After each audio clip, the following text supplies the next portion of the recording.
আসসালামু আলাইকুম।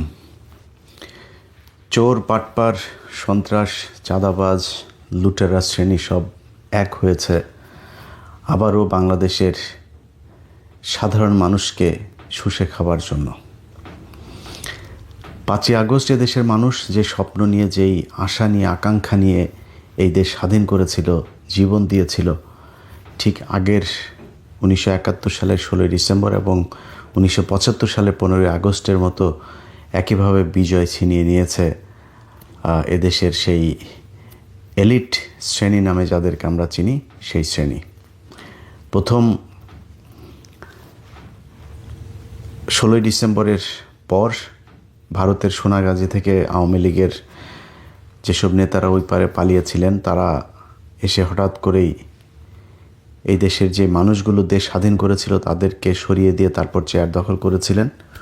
1975 সালে যেই বীর সেনানীরা এই দেশকে স্বাধীন করেছিলেন 15ই আগস্ট, তাদেরকে এই দেশ থেকে সরিয়ে দেওয়া হয়েছিল। এরপরে নানান চড়াই উতরাই পার হয়ে তারপর জিয়াউর রহমান ক্ষমতায় গেলেও তাকেও খুব বেশি দিন থাকতে দেওয়া হয়নি। তারপর থেকেই চলছে এই দেশের সাধারণ মানুষের উপরে, এটা কি বলবো, এটা নির্মম একটা পরিহাস এই দেশের, এই জাতির ভাগ্যে। আজকে আমাদের চোখের সামনে সব কিছু হয়, আপনি কিছু বলতে পারবেন না। আপনি যদি বলেন তাহলে আপনি একা হয়ে যাবেন। যাই হোক, যেটাই হোক, আপনাকে এই শ্রেণীর সাথে, যারা এই ক্ষমতার কেন্দ্রে আছে, তাদেরকে বৃত্তাকার করে তারপর সেখানে ঘূর্ণায়মান হতে হবে আপনাকে।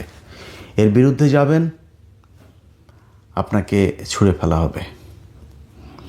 গেল 1.5 বছরে সবশেষ যদি আপনাদেরকে বলি, পিলখানা হত্যাকাণ্ডের একটা বিশাল ঘটনা তো এই দেশে ঘটেছে, তাই না? এবং সেটা নিয়ে একটা কমিশন গঠন করা উচিত ছিল।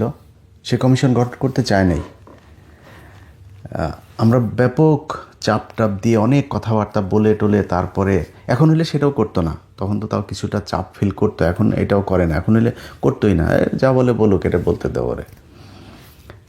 তখন করেছিল। করার পরে দেখেন, এই যে সময় চেঞ্জ হলো, কমিশন একটা রিপোর্ট দিয়েছে। সেই রিপোর্ট তারা প্রকাশও করে না, সেই রিপোর্ট অনুযায়ী কোনো ব্যবস্থাও নিচ্ছে না। তো কমিশনরা আপনার এটা করতে দেওয়ার দরকার ছিল কি? করে লাভটা হলো কি? এই দেশের আলেম সমাজ